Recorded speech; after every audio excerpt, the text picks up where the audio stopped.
Okay, so let's open Substance Painter and we'll import our our crate and get a texture going. Okay, there we go. So just going to close to that and then File and New.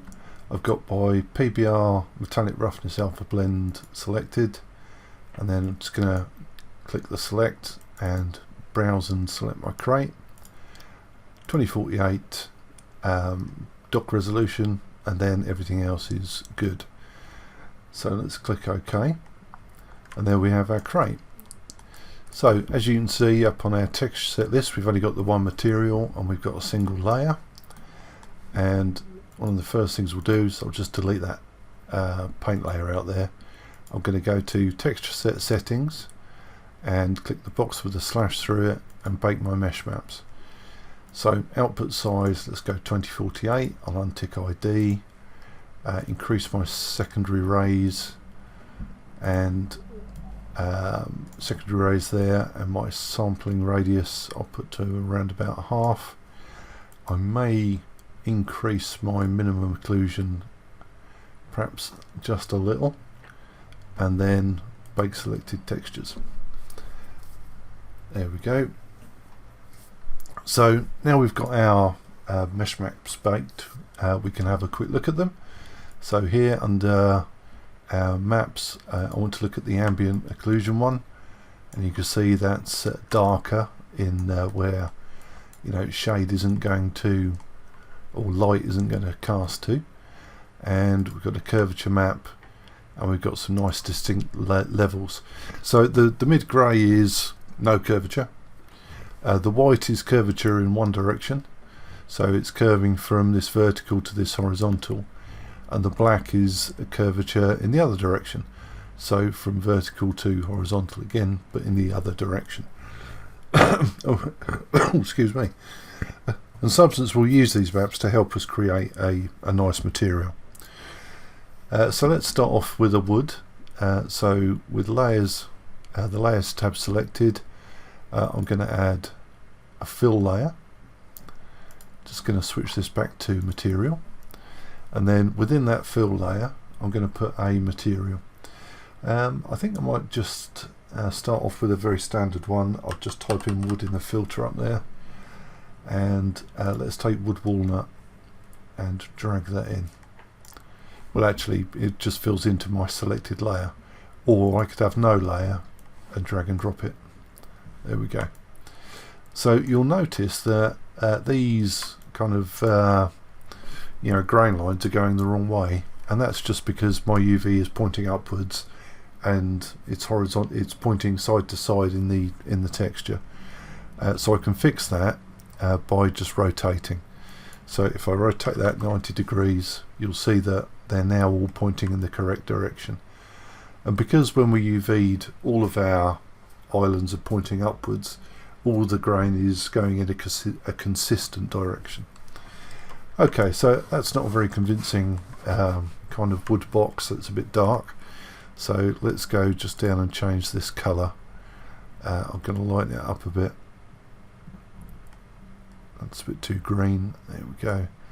Let's take some of the darkness out. That's getting more towards a piney kind of colour, I guess. Nothing perfect. There we go, something like that. Okay, and we also have the option to update our ring steps to add more detail or less detail depending upon how you wanted it, and we can make our wood rougher or shinier depending upon what you're after. I think probably somewhere just above center is about right. Okay, so that's not very exciting, and if we just wanted to do that, we could probably do that in Blender relatively straightforwardly. So what we're going to do is add a dirt layer over this to give it some interest. First I'm going to duplicate this layer. So let's right click and duplicate, and then this one I'm just going to darken up a little bit. There we go. And then to blend those two together to get a good effect, I'm going to right click there and add a black mask, and then right click and add a generator. and when I click on the generator I'm going to select dirt, and you'll see now it's added that second layer over the top of our first, and it's a much more interesting texture now, much more convincing. So if I turn that layer off, you'll see the effect. So that's it without, and that's it with. See, it's going into the ambient occlusion. It should be going around the curvature, and it's going, you know, generally on the whole thing, which a packing crate would be. You know, a packing crate would be a bit dirty in various places. We can adjust the level by adjusting this dirt level slider. So you can adjust it either, you know, to max, or you can adjust it down.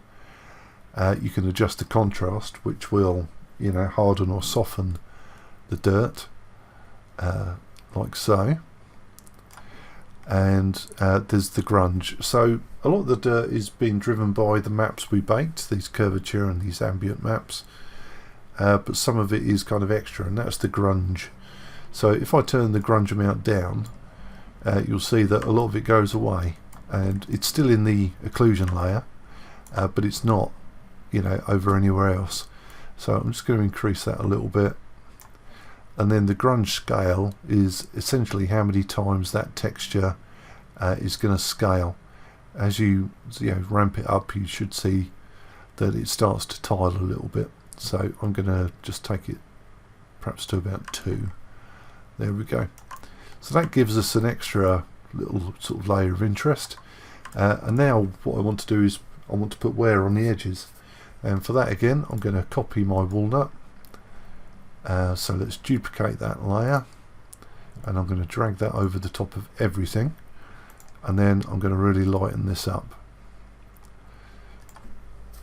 And now I just want to put this on the curvature map. So where it's curving, I want it to come in and, you know, be light, as if it's kind of a worn edge. So for that, we'll right click, add a black mask, and then right click and add a generator, and we'll use mask editor for this. So mask editor gives us a chance to you know, take all of our maps, which are down here, all of our baked maps, and include or exclude them in the map, in our material. So I'm just going to go down to mask, and now we can see what this mask is doing. And you'll see that curvature is set to 0.5, that's a default, and if I set it down to 0, it removes it completely, and if I set it up to 1, it comes in very strongly indeed. And if I open up curvature, I have options to update how that's going to work. So if I take sharp out, we might see nothing happening because a lot of our detail is fine. If I take fine out, again nothing. And if I take soft out, and medium and large and big and huge, we start to see what's going on. So on our medium, that's where we are. I think I want soft. I don't want it to be too harsh. And you'll notice it's only really doing it in one direction. It's doing it on our edge direction on the outside, not our kind of curves in the inside, which is good. We don't want it to be, you know, curved in that way. So if I just left this as is and go back to the material view, you'll see we've got quite a stark edge here where it's much lighter, and let's make that even lighter to make it stand out. And actually we'll increase our roughness here so that it's not as shiny as the rest of the model. I'm going to do that on the dirt as well, actually, wherever the dirt's gone. There it is. Let's update that as well. And it's all a bit samey, it's all a bit, you know, there's no noise in it. But we can add a bit of noise by going to the mask editor, going down to the bottom of our map, and of our list, and we've got 2 maps. So I can put in texture maps here, which will help to break up that sameness. So let's go to a mask again, and then in textures let's delete that filter out. I'm going to find a noise. So I want something that's quite broken up. So let's have a look at our fractal sum here and drag and drop that into our texture. Nothing will happen immediately because we need to define how much it interacts. So let's close that curvature up and just go up as far as texture. So texture opacity, if I increase that, you should then start to see that it breaks up that line and gives it a little bit of variation, which is perfect. And we could add a second one in if we wanted to, if it wasn't enough for us. So texture secondary, I could add something even finer or more rough. Let's try this fluid and see what happens. So again, nothing happens initially until I come up and increase the opacity on texture 2, and you'll see that starting to interact again and breaking it up even more. And when I go to my material, we see that it's looking quite nice. Okay, so that's the basics of building up that wood. What we'll do next is we'll just come back in and we'll perhaps put some writing on here and some symbols to, this way up and all that sort of thing, and then we'll export and bring the images back into Blender. So I'll talk to you then.